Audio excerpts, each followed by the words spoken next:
사랑하는 우리 성도 여러분, 좋은 날씨입니다. 봄이 성큼 다가오고 있는 느낌입니다. 물론 아직 약간 쌀쌀하지만 그래도 느낌에는 봄이 성큼 온 것 같습니다. 오늘도 봄을 맞이하는 그런 따스한 마음으로 우리 하나님 앞에 감사와 찬송드리는 신실한 예배를 드리도록 하겠습니다. 다 같이 묵상기도 드리겠습니다.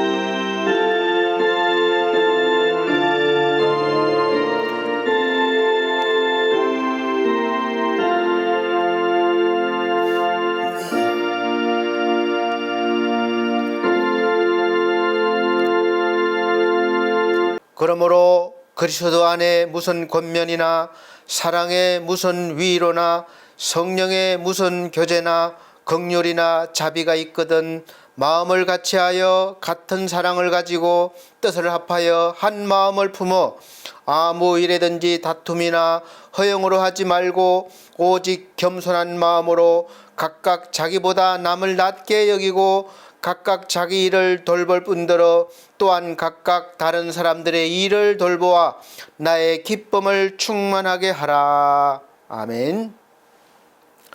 다 같이 찬송가 48장, 새 찬송가는 32장입니다.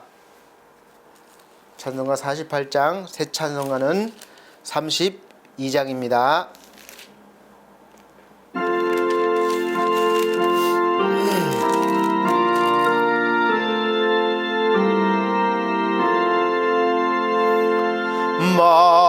만유의 주제 존귀하신 예수 사람이 되신 하나님 나 사모하여 영원히 섬길 내 영광 되신 주로다.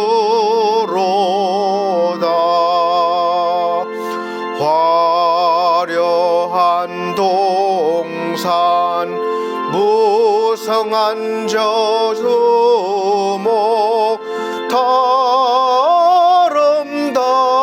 아름답고 묘하나 순전한 예수 더 아름다워 봄 같은 기쁨 주시니 광명한 해와 명랑한 저 달빛 수많은 별들 빛나나 주 예수 빛은 더 찬란하여 참 비교할 수 없도다.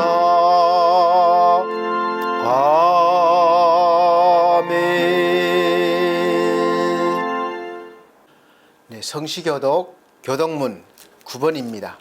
새 성경책은 13번 10편 23편입니다. 찬송가 뒤에 교독문 9번, 새 성경책은 13번 10편 23편.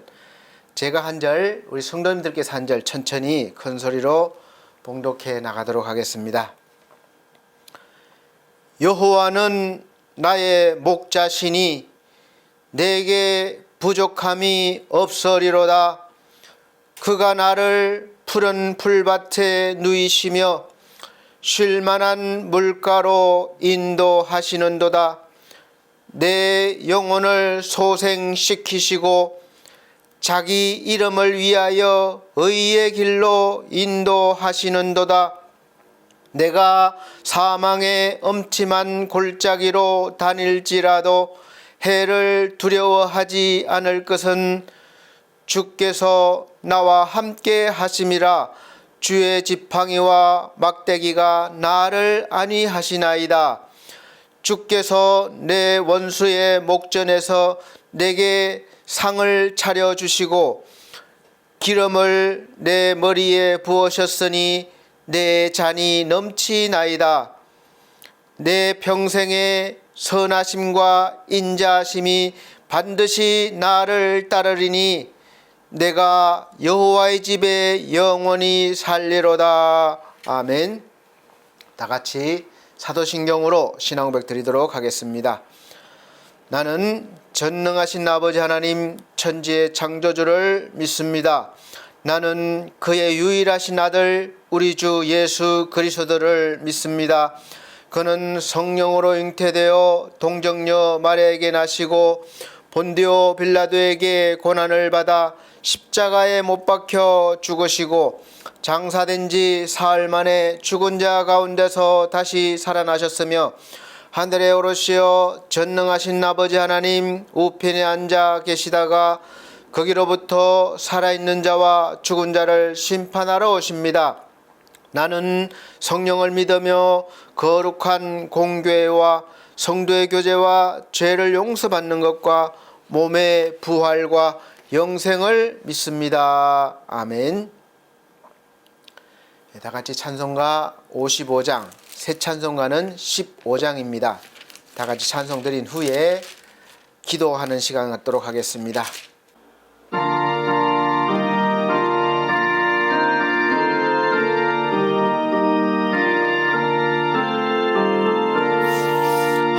하나님의 거신 사랑 하늘에서 내리사 우리 맘에 항상 계셔 온전하게 하소서.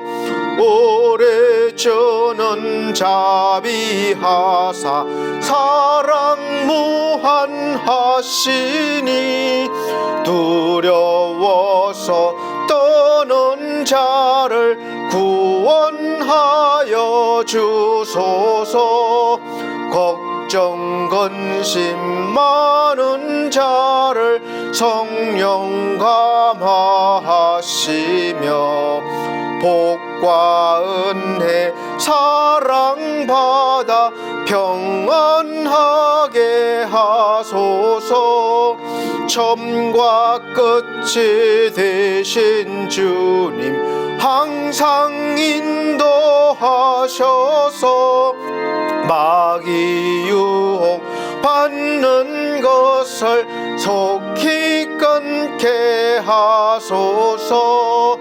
전능하신 아버지여 주의 능력 주시고 우리 맘에 임하셔서 떠나가지 마소서.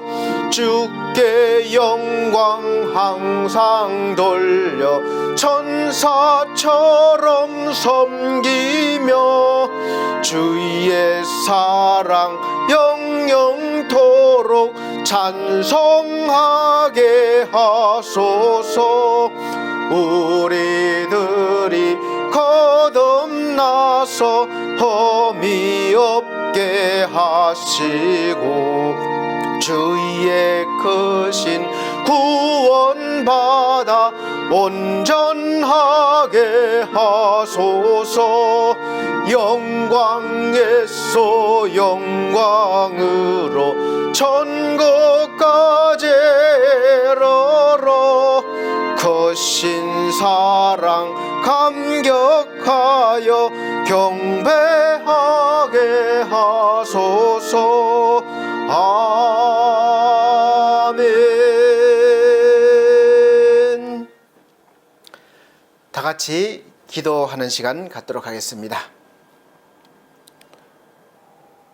하나님 아버지의 사랑으로 돌보심으로 오늘도 이 거룩한 자리에 나오게 되었음을 감사드리며 이 모든 은혜와 하나님의 사랑을 찬송드리며 영광을 돌려드립니다. 세계 곳곳에서 전쟁과 기근과 지진으로 말미암아 많은 사람들이 고통당하고 있고, 또 코로나 영향으로 많은 경제적인 어려움으로 많은 사람들이 어려움 가운데 고통당하고 있습니다. 이 모든 일들이 우리를 힘들게 하지만 하나님의 사랑과 은혜가 있으므로 오늘도 소망 가운데 또 살아갑니다. 우리 하나님 은혜 베푸셔서 우리가 이럴 때일수록 하나님을 바라보게 도와주시고, 또 나보다는 이웃을 돌아볼 수 있는 그런 하나님의 마음, 하나님의 사랑을 더 부어주셔서 우리가 더욱더 소망 가운데 이 어려움을 헤쳐나갈 수 있도록 도와주시옵소서. 우리 하나님 앞에 나왔습니다. 말씀 내려주시옵소서. 듣게 하시고 깨닫게 하시고 말씀이 우리의 삶의 능력이 되셔서 하나님의 사랑이 선포되어지고 놀라운 은혜의 역사가 우리 삶 가운데 나타나게 도와주셔서 많은 영혼들이 하나님 앞에 나와 구원받도록 하여 주옵소서. 이 시간 우리의 심령을 붙잡아 주옵기를 원합니다. 또 우리의 죄와 허물을 이 시간 내려놓습니다. 우리 하나님 예수 그리스도의 사랑으로, 십자가의 사랑으로 용서해 주시고 우리를 하나님의 자녀로, 하나님의 백성으로 거룩함으로 세워 주옵소서. 온전케 해 주심을 감사합니다. 이 시간 함께 해 주심을 믿고 감사드리며 예수 그리스도의 이름으로 기도하옵나이다. 아멘.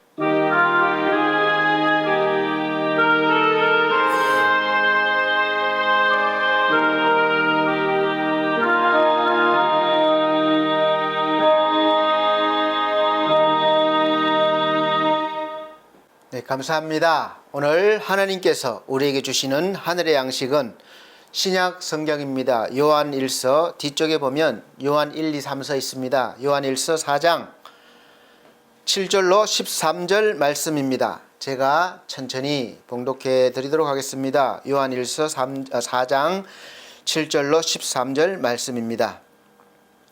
사랑하는 자들아, 우리가 서로 사랑하자.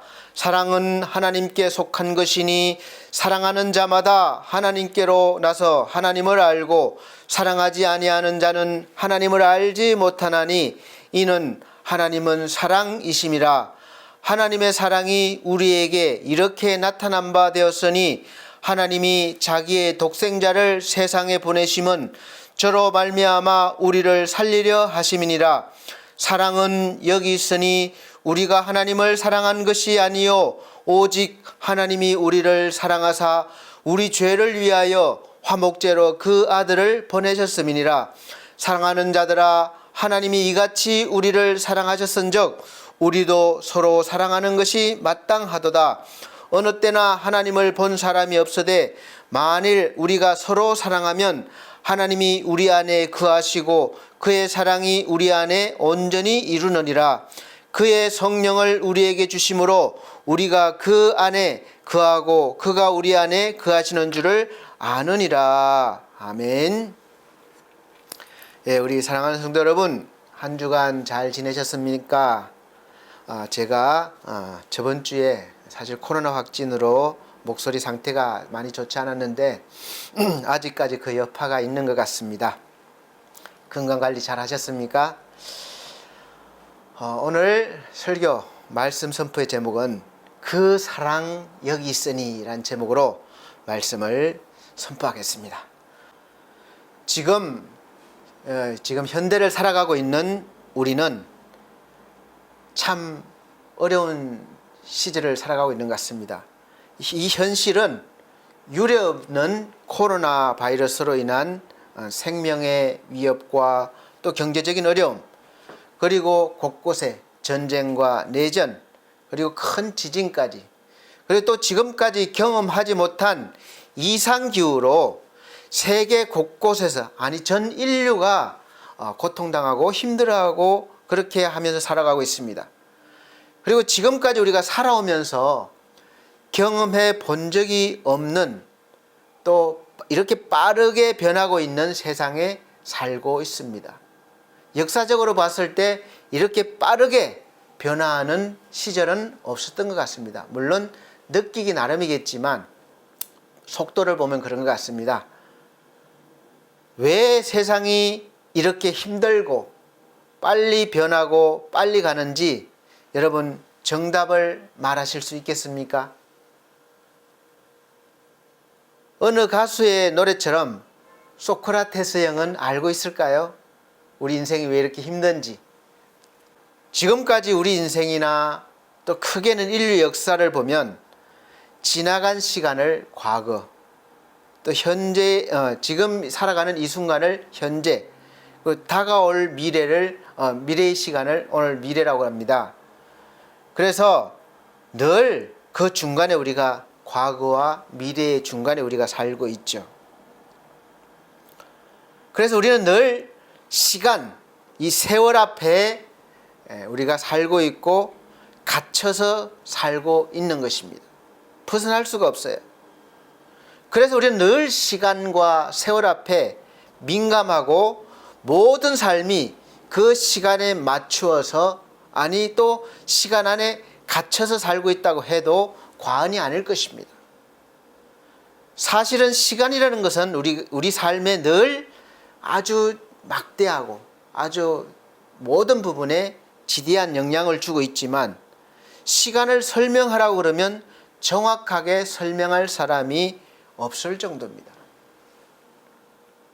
시간이 무엇일까요? 시간을 왜 흘러간다고 그럴까요? 어떤 기준이 무엇입니까? 사실 명확하게 설명하지는 못했습니다. 요즘 양자 물리학이 발달돼서 많이 발전했지만 여전히 시간에 대한 정확한 어떤 정의를 내리지 못한 것 같아요. 뛰어난 과학자나 물리학자들이 시간의 개념을 정리한 사람이 가끔 있긴 하지만 여전히 어떤 신비라고 할 수 있습니다. 요즘 양자 물리학이 점점 발달해서 상상할 수 없는 것을 알아내기도 하고 또 상상할 수 없는 것을 만들어내기도 한다고 그래요. 이제 앞으로 갈수록. 앞으로의 세상이 그야말로 얼마나 빠르게 변할지 감히 상상하지 못할 정도입니다.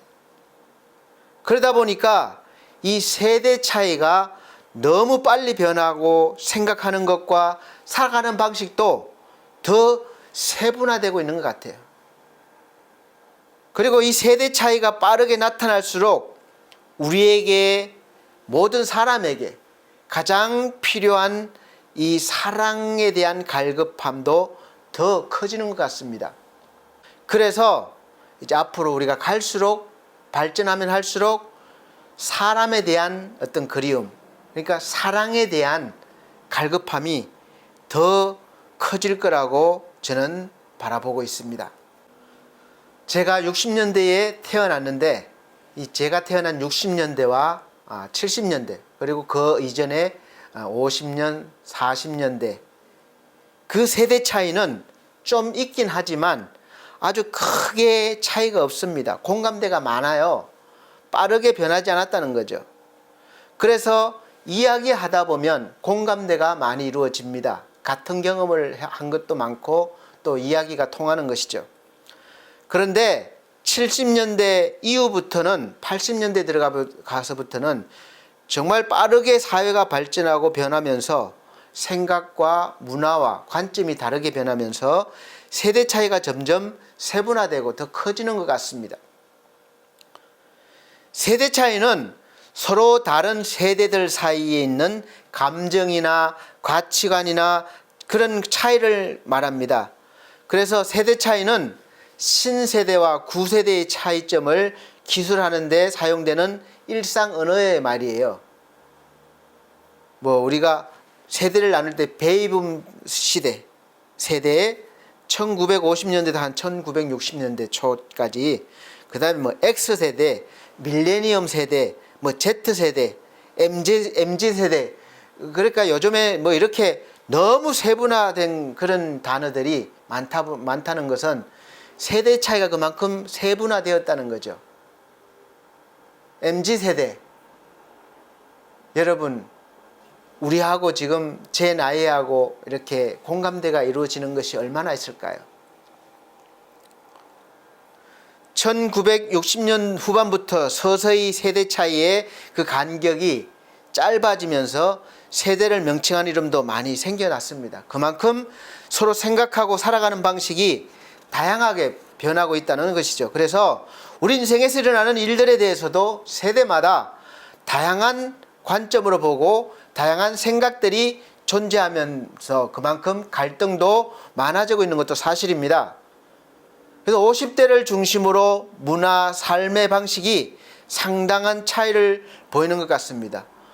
50대를 중심으로 보면 10년 전후의 세대는 조직 문화에 좀 익숙해진 세대입니다. 사람과 사람의 관계를 아주 중요하게 생각합니다. 그때는 사실 혼자 할 수 있는 일이, 혼자 있으면서 할 수 있는 재미난 일들이 별로 없었어요. 그래서 함께 모여서 할 수 있는 일들이 많이 생겨났습니다. 모임이 많이 생겨났죠. 학교 동창으로부터 시작해서 동료들, 직장 동료들 모임, 또 취미가 같은 사람들의 모임인 동호회. 그래서 사실 스케줄도 바쁩니다. 사람을 만나는 일이 많은 것이죠. 만나서 먹고 마시고 서로 마음을 나누고 그런 인생을 즐기고 의미를 느끼는 것이죠. 그런데 요즘 젊은 세대들은 그런 문화를 별로 좋아하지 않습니다. 혼자 이 컴퓨터 앞에 앉아서 아니면 핸드폰으로 얼마든지 재미있게 지낼 수 있고 또 익숙해져 있고 그래서 사람을 만나는 일들이 익숙하지 않습니다. 오히려 불편스러워요. 그래서 친하지 않은 사람들과 함께 모여서 식사를 하고 모임을 갖는다는 것이 불편합니다. 그래서 회사에서나 어떤 조직에서 모이자, 회식하자고 해도 별다른 반응이 없습니다. 오히려 부담스러워하는 거죠. 학교에서 행사를 해도 참여도가 갈수록 적은 것입니다. 학교 생활조차도 그래요. 아마 학교도 많이 변할 것 같습니다. 각자 개인의 삶을 중요시 여기는 시대가 온 것이죠. 그래서 직장에서도 같이 몰려다니면서 무엇을 하기보다는 그냥 필요에 의해서 이야기하고 만나고 하는 것이지 일부러 인간관계를 가지려고 애쓰지는 않는 것 같습니다. 이런 문화가 생각보다 더 일찍 찾아온 것은 아마 코로나 영향이 큰 것 같습니다. 그래서 회사에서도 재택근무가 많아지고 모여서 토의를 하고 무엇을 하기보다 각자 자기의 공간에서 혼자만의 공간에서 자기가 가지고 있는 능력을 최고 발휘하는 데 더 초점을 맞추고 의미를 두게 된 것이죠. 그래서 세대 차이가 많으면 많을수록 사실 우리 삶이 더 나아지는 것이 아니라 더 힘들어집니다. 왜냐하면 갈등도 더 많아지기 때문에 그래요. 그리고 이 변하는 세상에서 내가 안 변해야지, 변하지 말자 아무리 했어도 이 세상은 결국 그렇게 변해가고야 말 것입니다. 그리고 사실 가면 갈수록 우리의 깊은 내면에서는 이 외로움이 더 커지는 거예요. 주위에 발전된 과학기구들 많아도 이 내면의 공간을 채우지 못하기 때문에 더 외로움이 커져가고 이 사랑에 대한 갈급함이 더 깊어갈 것입니다. 젊은 시절에 힘이 있을 때, 바쁘게 살 때는 모르지만 나이가 들면서 내가 약해지면서 활동이 자연스럽게 줄어들게 되면 내 시간이 많아지는 거예요. 혼자 있는 시간이 많아지는 거예요. 그렇게 될 때 이 내면의 공간이 점점 더 크게 되어서 빈 공간이 커지게 되어서 첫째는 사람이 그립고 외로운 거죠. 그 다음에 사랑에 대한 갈급함이 있습니다. 사랑받지 못하는 것에 대한 두려움이 있습니다. 사랑하는 성도 여러분, 우리가 그냥 세상 사람이라면 지금의 세대에 적응하면서 또 미래를 준비하느라고 우리 애쓰면서 발전시키고 개발하고 나름대로 인생을 잘 살아가려고 하면 됩니다. 그런데 우리는 그렇게 살라고 하나님께서 우리를 부르신 것이 아님을 잘 아셔야 합니다. 태초부터 지금까지 세상은 늘 변해왔고 또 그에 따라서 사람들도 거기에 적응하면서 변해왔습니다. 그리고 변하지 않을 수가 없는 거예요. 내가 나이를 먹지 않으려고 아무리 애를 쓰고 노력해도 시간은 이 시계가 고장이 나도 세월의 시계는 계속 흐르고 있는 것이죠. 이 빠르게 흐르고 변하는 세상을 우리 하나님을 믿는 사람들은 어떻게 반응을 해야 하고 또 어떻게 이해하고 받아들이고 적응해서 하나님의 뜻을 위해서 살아가고 또 하나님께서 기뻐하시는 그런 삶, 인생을 살아야 할까를 고민하면서 살아가야 합니다. 이것이 바로 신앙인의 삶입니다. 신앙생활이에요. 우리가 세상 사람들과 똑같이 그냥 먹고 사는 문제, 내가 앞으로 무엇을 할 것인가, 거기에만 집중하면 안 된다는 겁니다. 우리가 신앙생활이 단순히 때가 되면 교회에 가서 예배를 드리고 또 절기를 지키고 하는 그런 것뿐만이 아니라 이 시대 속에서 하나님께서 나를 있게 하신 이유, 나를 지금 살게 하시는 이유를 찾아내고 깨닫고 그 이유에 맞게 사는 것이 신앙생활의 성숙함입니다. 하나님은 그것을 원하시고 계십니다. 그냥 하나님 믿는 것 따로 내 생활 따로가 아니라 그 삶이 하나님 중심으로 맞춰져서 살아가는 것이 더 중요한 것이죠. 그리고 우리는 각자에게 주어진 그 시대 속에서의 나의 역할을 잘 감당하고 살아가면서 우리의 삶이 계속해서 내 대에 끝나는 것이 아니라 계속해서 후대에게 이어질 수 있도록 그 삶에 책임을 져야 하는 것입니다. 물려줘야 하는 것이죠. 우리가 자녀들에게, 우리 후손들에게 이 자연과 문화와 재산과 지식을 물려주는 것도 대단히 중요한 일입니다. 살아가야 될 공간이니까요. 그러나 우리에게는 더 중요한 일이 있습니다. 그것은 바로 하나님을, 내가 믿는 하나님을, 나의 주, 나의 하나님을 우리 후손들에게 알게 해야 되는 거예요. 우리 후손들도 나와 같이, 아니 나보다 더 하나님을 찾고 의지하고 하나님의 뜻을 따라 살게 할 수 있도록 해야 되는 것입니다. 이것이 우리가 더 중요한 일이에요. 하나님께서 택하신 이스라엘 민족들이 이 일을 비교적 잘하려고 나름대로 애를 썼지만 결국은 우리가 성경의 역사를 보면 실패로 끝나고 맙니다. 구약에서 이스라엘 역사를 보면 믿음이 신실한 부모의 세대를 이어서 그 후대 2대, 3대까지 신실한 믿음이 이어지는 경우는 거의 없다고 봐도 과언이 아닙니다. 그럼에도 불구하고 우리를 사랑하시는 하나님께서는 계속해서 하나님의 은혜로 다시 새로운 시작을 하게 하셨지만 우리 인간은 또다시 실패를 반복하면서 이 예수님의 오시는 그 시대까지 이어져 왔고, 그래서 예수께서는 이제 그 실패를 끊으시려고 또 구원의 완성을 이루어 주시려고 오신 것입니다. 그리고 예수 그리스도께서 이제 새로운 시작으로 이제 하나님의 백성은 이 혈통이나 뭐 그런 것으로 전통이 아니라 믿음으로 이제 이어진다는 거예요. 하나님 백성을 세우신다는 거예요. 그리고 이스라엘 백성을 넘어서서 이제는 전 세계로 이제 하나님의 사람, 하나님의 백성을, 하나님의 자녀를 이제 세우시려는 것이죠.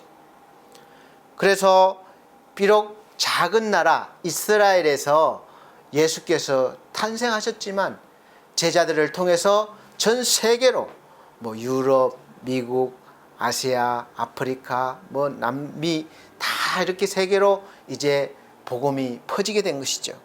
그래서 나라가 다르고 사람이 다르고 문화가 다르고 전통이 다르고 이념이 달라도 하나님의 말씀을 중심으로 사람들을 하나님이 세우시고 백성 삼아주시고 자녀 삼아주시고 하나님의 나라로 이렇게 모으시는 것입니다.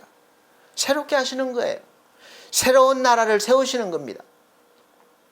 하나님께서는 이제 우리를 통해서 이러한 일들을 계속하게 하시는 겁니다. 이 나라가 언제 완성이 될지 우리는 알 수가 없습니다. 우리가 성경에서 말하는 종말이라고 그러는데 그때는 알 수 없어요. 그러나 그때까지 우리는 언제일지 모르지만 살아있는 동안 계속해서 이 일을 위해서 우리가 살아가야 되는 것입니다. 그래서 하나님께서는 이제 우리를 통해서 이런 일들을 하게 하시는 것이죠. 우리가 새로운 문명 속에서 새로운 것을 배우고 더 나은 삶을 살기 위해서, 더 가지기 위해서, 더 누릴 수 있기 위해서 노력합니다. 하지만 그것으로 우리의 이 영혼의 빈 공간을 채울 수가 없기 때문에 채워도 여전히 목마르고 만족이 없기 때문에 늘 피곤한 인생, 쉼이 없는 인생을 살아가고 있는 것입니다. 여기까지 됐다가 없어요. 계속 가야 됩니다. 그렇게밖에 할 수 없는 이유도 그렇게라도 하지 않으면, 뛰지 않으면 뒤처지게 되고 낙오자가 된다는 두려움 때문입니다.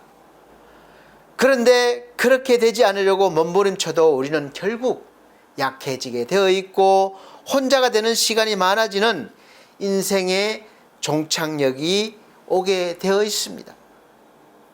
이때 가장 힘들게 하는 것은 바로 이 내적인 외로움입니다. 사랑에 대한 갈급함이에요. 누가 나를 좀 관심도 안 가져주나? 나를 사랑해 주지 않나? 자식들도 오지도 않고 주위에 사람들이 없어요. 그래서 힘든 것입니다. 이 외로움의 문제는 사랑의 문제를 그 누구도 해결해 주지 못합니다. 무엇으로 채워주겠습니까? 누구를 만나도 무엇을 가져도 잠시 잠깐 해소될 뿐 이 근본적인 외로움과 사랑받지 못하는 두려움은 늘 그 남은 인생에서 따라다니며 함께 살아가고 있는 겁니다. 그래서 이 외로움과 알 수 없는 두려움을 내 인생에서 떨쳐버릴 수 있도록 혼자 있을 때 잘 보낼 수 있는, 잘 살 수 있는 방법을 미리미리 찾으셔야 합니다. 그 방법은 오늘 알려드리겠습니다. 목사가 알려드린다니까 뻔한 방법 같지만 사실 가장 확실한 방법입니다. 바로 하나님 중심의 삶을 살아가는 연습을 해야 합니다. 여러분, 골프 연습만, 다른 취미 연습만 하지 마세요. 나 혼자 있을 때 정말 내가 잘 보낼 수 있는 그런 훈련을 연습을 하셔야 합니다. 자식만 바라보다가 나중에 큰 실망을 하게 되고 돈만 믿고 있다가 큰 낭패를 보게 되는 게 인생이라는 것을 우리는 주위에서 종종 보고 늘 보면서 살고 있으면서도 나는 안 그러겠지, 내 자식은 안 그러겠지, 그렇게 막연한 기대와 소망으로 살아가고 있습니다. 그러나 마찬가지로 나 역시 그렇게 됩니다. 자식과 돈은 늘 상황에 따라서 변하기 때문에 그렇습니다. 이렇게 세상은 늘 변합니다. 그래서 절대로 변하지 않으시는 신실하신 하나님을 중심에 두고 살아가야 된다는 말씀을 드리는 것입니다. 하나님께서는 어제나 오늘이나 내일이나 변함이 없으세요. 상황에 따라서 변하시는 분이 아닙니다. 예수 그리스도는 실제로 하나님의 말씀이 변함이 없다는 것을 실제 보여주셨습니다. 요한복음 1장 1절에서는 태초에 말씀이 계셨고 이 말씀이 하나님이시라고 했습니다. 그래서 이 12절에서는 말씀이 드디어 육신이 되어서 우리가 볼 수 있는 육체로 나타났다는 거예요. 사실 이렇게 들어도 다 이해할 수도 이해가 가지도 않지만 믿어진다는 사실은 놀라운 하나님의 은혜가 아닐 수 없습니다. 과학적으로 의학적으로 증명할 수도 없고 하지도 못합니다. 그러나 그것이 사실이라는 것이 믿어진다는 것 자체가 놀라운 사실, 기적인 것이죠. 여러분 믿어지십니까? 사실 이렇게 우리가 믿어진다는 것은 하나님의 놀라운 은혜가 아닐 수 없습니다. 그래서 예수 그리스도는 변함이 없으신 분이고 영원하신 분이십니다. 그래서 변하지 않는 진리라고 성경은 말씀하고 있습니다. 히브리서 13장 8절에서 예수 그리스도는 어제나 오늘이라 영원토록 동일하시다고 말씀하고 있는 것은 세상이 아무리 변화무쌍하게 흘러가도 하나님의 말씀은 변하지 않고 어느 시대에서나 사람의 근본과 도리의 기준을 세워주셔서 사람이 가장 인간답게 살 수 있도록 인도하신다는 사실입니다. 갈수록 약해져 가고 삭막해져 가는 세상에서도 하나님은 비록 적은 사람들을 통해서지만 우리가 사람답게 사는 게 무엇인지 끊임없이 알려주시고 보여주시고 그렇게 살도록 우리를 도우고 계시는 것입니다. 그렇게 하시는 가장 큰 이유는 바로 하나님의 이 사랑 때문에 그렇습니다. 다른 이유가 없어요. 오직 하나님의 사랑이 아니면 설명할 수가 없는 것입니다. 요한일서 4장 10절 오늘 본문 말씀해 보시면 사랑은 여기 있으니 우리가 하나님을 사랑한 것이 아니요 오직 하나님이 우리를 사랑하사 우리 죄를 위하여 화목제로 그 아들을 보내셨음이니라. 아멘. 말로만 하신 사랑이 아니라 하나밖에 없는 아들을 주실 정도로 사랑하셨다는 겁니다. 그것도 우리가 어떤 사랑할 자격이 있어서 어떤 대가를 치르서가 아니에요. 로마서 5장 8절에 보면 우리가 아직 죄인 되었을 때에 그리스도께서 우리를 위하여 죽으심으로 하나님께서 우리에게 대한 자기의 사랑을 확정하셨느니라. 아멘. 아예 내가 자격도 없을 때 하나님과 원수되었을 때 여전히 내가 하나님과 친하지 않을 때 그 사랑을 확정하셨다는 거예요. 죽음으로 확정하셨다는 겁니다. 우리 인간 편에서 뭔가 조금 사랑받을 만한 것이 있어서 하나님께서 사랑한 것이 아니라 아직 죄인일 때 원수일 때 아무것도 없을 때 그 사랑을 확정하셨다는 것입니다. 여러분 이 사랑 하실 수 있습니까? 우리 사랑은 얼마나 한계가 있고 이기적인지 몰라요. 나한테 조금만 손해대면 아무리 사랑해도 섭섭하고 마음이 불편합니다. 하나님의 사랑은 다른 것이죠. 차원이 다른 것입니다. 그래서 예수 그리스도는 그 하나님의 사랑을 확실하게 우리에게 보여주시기 위해서 육신으로 오셨고 언제나 우리의 삶을 살면서 본을 보여주셨습니다. 첫째는 즉 우선순위가 항상 하나님 사랑이고 그 다음은 사람에 대한 사랑이라는 것을 보여주신 것이죠. 마태복음 22장 35절로 40절 말씀 보면 그 중에 한 율법사가 예수를 시험하여 묻되 선생님이여 율법 중에 어느 계명이 크니까? 예수께서 가라사대 내 마음을 다하고 목숨을 다하고 뜻을 다하여 주 너의 하나님을 사랑하라 하셨으니 이것이 크고 첫째 되는 계명이요 둘째는 그와 같으니 내 이웃을 내 몸과 같이 사랑하라 하셨으니 이 두 계명이 온 율법과 선지자의 강령이니라 이렇게 말씀하셨습니다. 율법의 완성은 사랑이라는 말씀입니다. 그리고 사랑이 완성되는 순서가 우리 편에서가 아닙니다. 첫째는 하나님을 사랑하는 것이고 둘째는 이웃을 사랑하는 것입니다. 사랑 없는 말씀은 율법이 되는 것이기 때문에 늘 사람을 정죄하고 심판해서 두렵게 하고 상처를 주고 힘들게 하는 것입니다. 그러나 사랑이 함께하는 말씀은 은혜가 되는 거예요. 율법은 용서가 없지만 은혜와 사랑은 용서가 있고 위로가 있고 소망이 있는 것입니다. 그래서 첫째로 하나님을 사랑해야 하는 이유는 하나님을 사랑해야 사람이 제대로 사랑할 수 있는 힘을 얻고 또 할 수 있기 때문에 그렇습니다. 우리는 그 사랑이 없기 때문에 하나님의 사랑을 받아야 되는 거예요. 그래서 주께서는 그 하나님의 사랑으로 나를 위해서 대신 죽어주셨고 또 이렇게 부족한 나를 끝까지 사랑하시는 것입니다. 어떤 일이 있어도 품으시는 사랑을 말로만이 아니라 몸소 행하시고 보여주셨습니다. 그 사랑, 하나님의 사랑이 어디에 있습니까? 기도하면 옵니까? 금식 40일 하면 옵니까? 아니면 막 시간을 정해놓고 기도, 작정 기도, 또 돌을 닦으면 그 사랑이 옵니까? 아닙니다.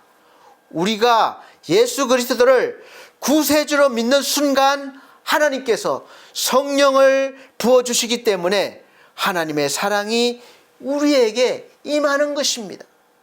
전적으로 하나님이 부어주시는 거예요. 우리는 그냥 믿기만 할 뿐입니다.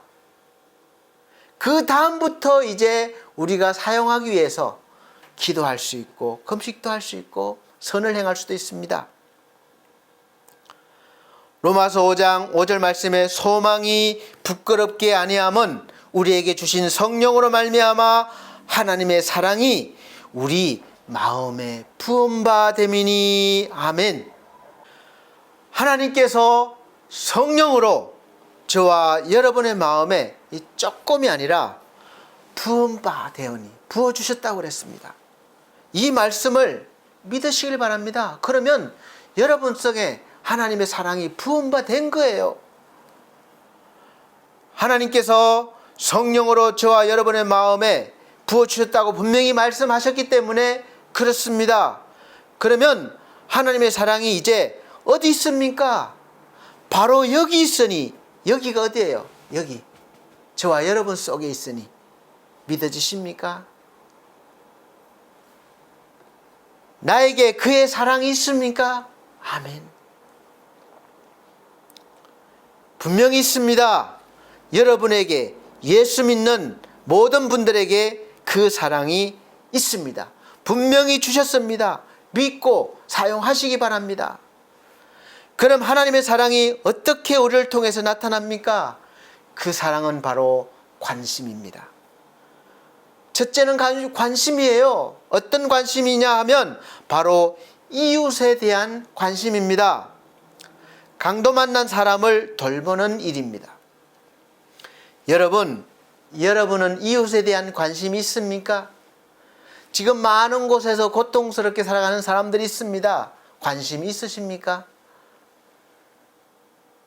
누가복음 10장 29절로부터 37절 말씀에 보면 예수께 누가 내 이웃입니까? 어떤 사람이 물었습니다. 그때 예수께서 강도 만난 사람을 비유로 말씀하셨습니다. 어떤 사람이 예루살렘에서 여리고로 내려가고 있는데 강도를 만났습니다. 강도들이 그의 옷을 벗기고 그의 반죽을 정도로 때리고 다 뺏어간 것이죠. 그리고 버려두고 갔습니다. 그냥 놔두면 죽을지도 몰라요. 그때 마침 그 현장으로 한 제사장이 그 길을 내려가다가 제사를 지내러 인도하러 갈 수도 있고 이유는 모르겠지만 제사장이 내려가다가 그를 보고 피하여 지나갔다. 분명히 봤는데 피해간 거죠. 일부러 그랬을 겁니다. 제사장이라고 하면 지금의 예배를 인도하는 아마 목사님 정도로 보면 될 겁니다. 그리고 그 다음에는 성전에서 봉사하는 레위인도 똑같이 그를 봤습니다. 그런데 또 피해갔어요. 그 다음에 유대인들이 상종도 하지 않는 사마리아 땅에 살고 있는 사마리아 사람이 여행하는 중에 그를 봤습니다. 그를 보고 불쌍히 여겨 가까이 가서 기름과 포도주를 그 상처에 붓고 소독을 해주고 싸매고 자기 짐승에 태워서 주막으로 데리고 갔습니다. 그리고 돌봐줬어요. 그리고 그 이튿날에도 걱정이 되어서 혼자 가려니까 걱정이 되는 거예요. 그래서 데나리온 2 돈을 주막 주인에게 주면서 이 사람을 잘 돌봐주세요. 그리고 돈이 부족하면 내가 돌아올 때 또 갚아주겠습니다. 이렇게까지 부탁하고 가는 것입니다. 이 셋 중에 누가 강도 만난 사람의 이웃이겠는가? 이렇게 예수께서 다시 질문을 했습니다. 여러분 생각에는 누가 이웃입니까? 같은 예수 믿는 사람이니까 제사장이 우리 이웃입니까? 아니면 레위인이 우리 이웃이에요? 중요한 것은 저와 여러분이 이와 같은 사람, 즉 고난당하고 어려움이 있을 때 나 살기도 힘든데 내일도 바쁜데 그렇게 하고 못 본 채 하지 말고 먼저 불쌍히 여기고 가까이 가서 필요한 것을 주고 상처도 치료해주고 거기서 끝나는 것이 아니라 이 정도만 됐지가 아니라 이 사람이 완전히 회복될 때까지 돌아봐야 한다는 것입니다. 이런 사람이 많아지면 사실 이 복지 사각지대는 점점 없어질 겁니다. 국가 정책으로는 이 복지 사각지대의 문제를 해결할 수 없습니다. 늘 존재하는 거예요. 그러나 이런 하나님의 사람들이 많아지고 이러한 일들이 많아지면 이제 복지 사각지대는 점점 사라질 것입니다. 하나님의 사랑으로 해결해 나가는 것입니다. 물론 우리가 살아갈 때 완벽하게 할 수는 없어요. 그러나 최대한 그 사각지대를 줄일 수가 있습니다. 이런 이웃이 우리가 사는 세상에 많아져야 합니다. 그리고 이 이웃이 바로 저와 여러분이 되기를 하나님은 바라고 계시는 것이죠. 불쌍히 여기고 필요한 것을 나누어주고 아픈 것을 싸매주고 이튿날에도 걱정해주면서 내 것을 아낌없이 줄 수 있는 이웃은 이 하나님의 사랑이 없으면 할 수가 없는 것이기 때문에 하나님은 그 사랑을 예수를 믿는 자들에게 부어주시고 할 수 있도록 부어주시고 그 사랑을 나타내고 전하며 살아가라는 것입니다. 사랑하는 성도 여러분, 세대 차이가 심해질수록 세상 살아가기도 더 힘들어지고 사랑이 메마르게 되어 있습니다. 이웃에 누가 사는지도 모르고 죽는다 해도 몰라서 한참 뒤에 발견되기도 합니다. 그리고 사실 우리에게 더 심각한 것은 정말 하나님의 말씀이 선포되어지고 예배가 드려지는 이 교회라는 예배당이, 이 공간이 후세들에게 잘 물려져야 되는데 이게 갈수록 힘들어지고 있다는 겁니다. 이 교회를 후손들에게, 이 믿음을 어떻게 우리가 물려줄 수 있습니까? 교회 안에서도 이 세대 차이 때문에 교회 문화가 빠르게 변하고 있습니다. 우리가 교회를 지키기 위해서, 신앙의 전통을 지키기 위해서 애를 써야 하고 또 세상 문화와 싸워야 합니다. 그런데 깊이 생각해 보면 교회의 이 건물 형태나 또 교회 문화를 하나님이 전하라고 하신 적이 없습니다. 교회 건물이나 문화는 하나님의 백성들이 있는 곳이면 자연스럽게 생겨나고 또 변해갑니다. 시대에 따라서 변해가요. 이것이 진리가 아니기 때문에 그렇습니다. 진리를 전하는 하나의 방법이에요. 방법은 얼마든지 변할 수 있습니다. 그런데 이것이 마치 진리인 것처럼 우리가 확고하게 굳은 생각을 가지고 있으면 안 된다는 거예요. 그래서 하나님께서는 그냥 하나님의 존재 자체를 전하라는 거예요. 하나님을 믿는 무리에서 교회의 형태는, 문화는 얼마든지 변할 수 있습니다. 그래서 얼마든지 변하더라도 하나님만 올바르게 증거되어진다면 사실 걱정할 것이 없습니다. 세상이 아무리 변해도, 문화가 아무리 변해도 이 하나님의 말씀은 좀 전에도 말씀드렸지만 어제나 오늘이나 영원토록 변하시지 않기 때문에 우리가 인간답게 살고 하나님께 영광을 돌리고 영혼들을 구원받도록 하기 위해서 어떤 형태로든 조직이 되어지고 효율적으로 운영되기 위해서 교회의 모습도 다양하게 변할 것이기 때문에 그렇습니다. 그래서 지금 가장 중요한 것은 확고한 믿음의 한 사람, 바로 여러분이 필요합니다. 이 빠르게 변하는 세상 속에서 흔들리지 않는 믿음을 가지고 있는 한 사람이 필요한 거예요. 여러분 속에 있는 하나님의 사랑이 계속해서 여러분을 통해서, 여러분의 삶을 통해서 나오게 해야 된다는 것이죠. 이웃을 향해서 비춰야 하고 세상을 향해서 비춰야 합니다. 이 빛을 보고 사람들이 하나님 앞으로 나오게 하는 그 중요한 역할을 우리가 지금 이 시대에 해야 된다는 것이죠. 그 역할을 위해서 살아가고 있는 것입니다.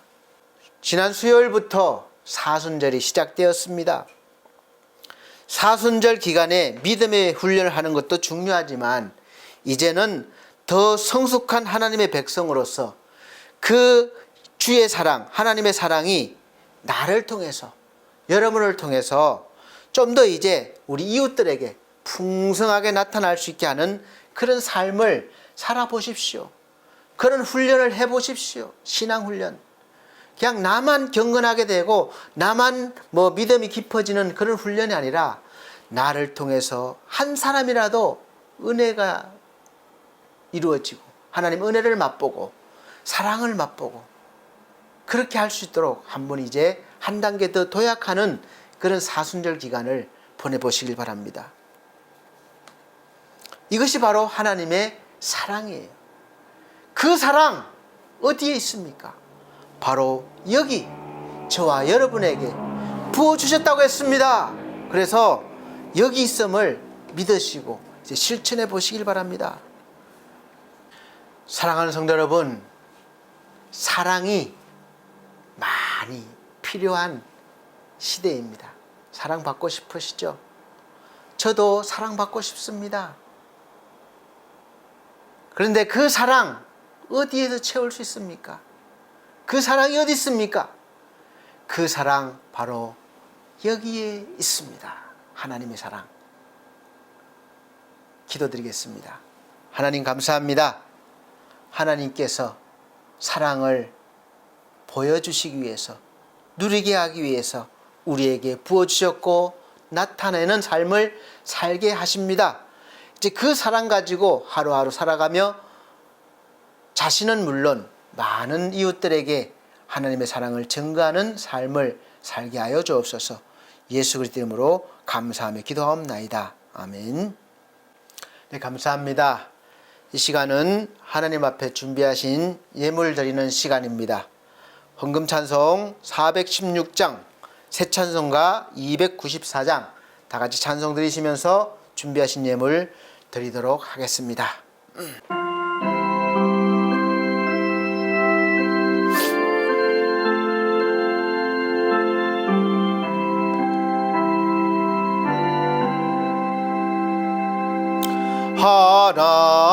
하나님은 외아들을 주시는 데까지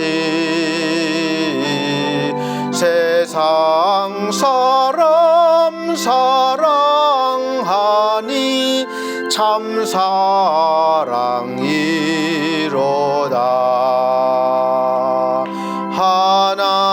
하나님은 사랑이라 죄악에 빠졌던 우리까지 사랑하니 참 사랑 아닌가. 하나님을 배반하고 멀리 떠난 우리 원수같이 대적하나 사랑하여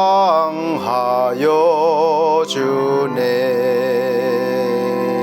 하나님은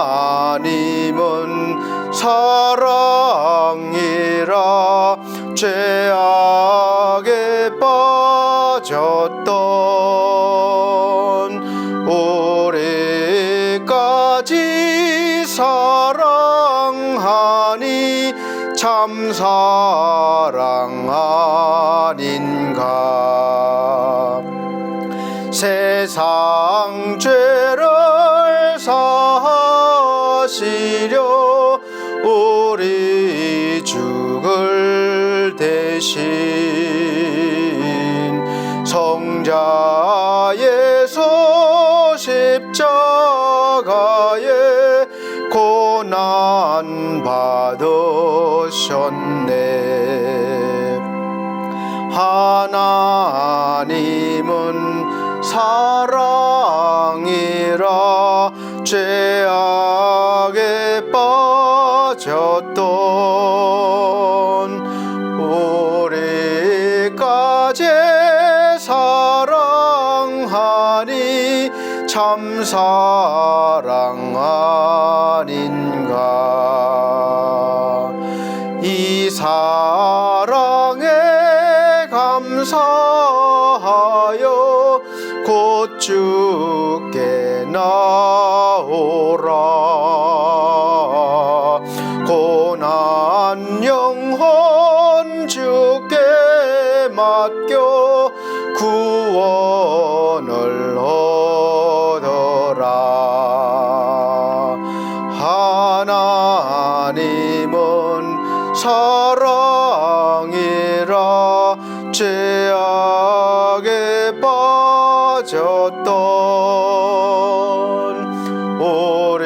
우리까지 사랑하니 참 사랑 아닌가. 아멘. 드려진 예물을 위해서 기도드리겠습니다. 하나님 아버지, 하나님 앞에 감사하여 감사의 예물 드렸습니다.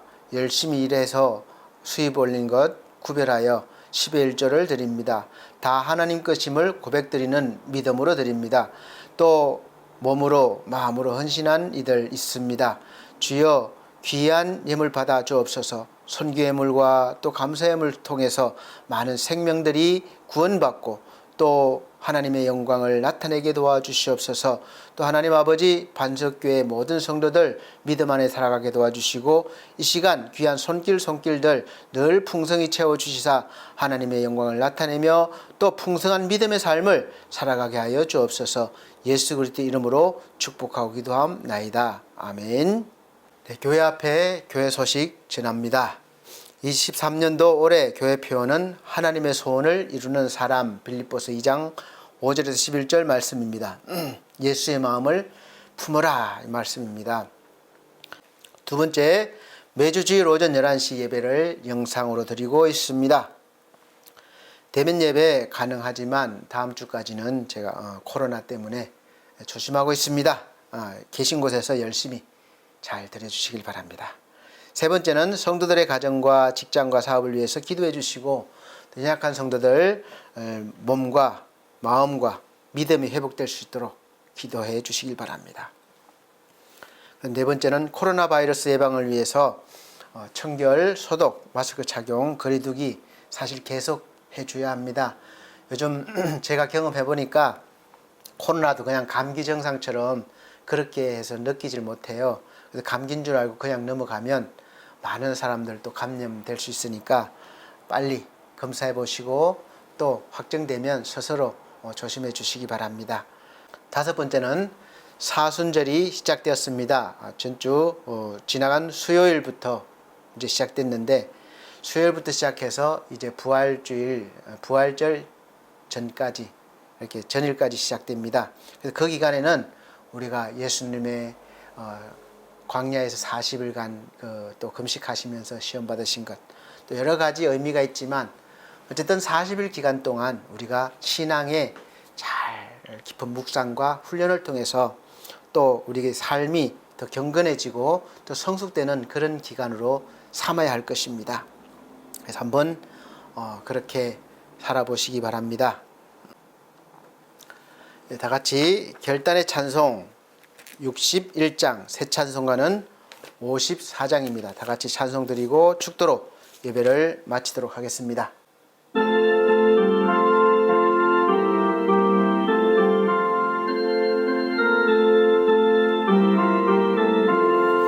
주여 복을 구하오니 편히 가게 하시고 사람마다 주 은혜로 이기도록 하시고 광야 같은 세상에서 항상 인도하소서. 주의 복된 말씀 듣고 무한 감사합니다. 구원받은 주의 성도 열매 맺게 하시며 하나님이 우리 함께 항상 계시옵소서.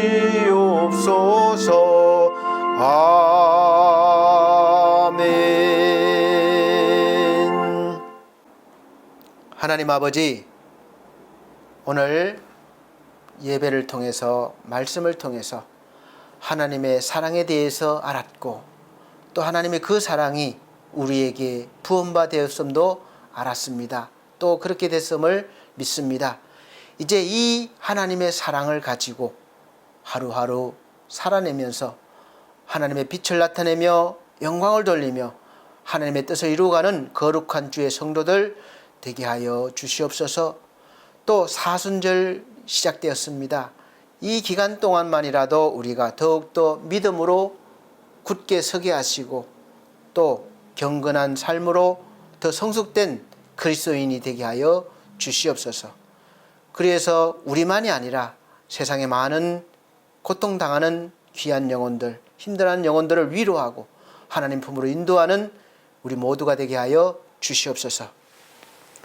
주 예수 그리스도의 은혜와 하나님의 크신 사랑과 성령님의 감화 감동 교통하신 은혜가 중앙총회와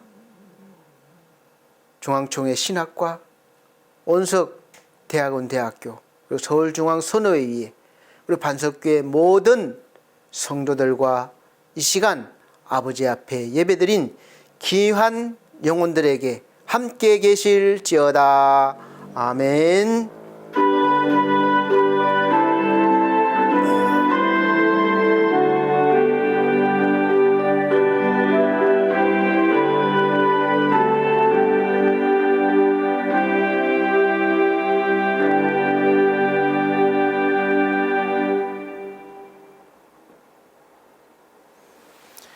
하나님께 영광을 돌립니다.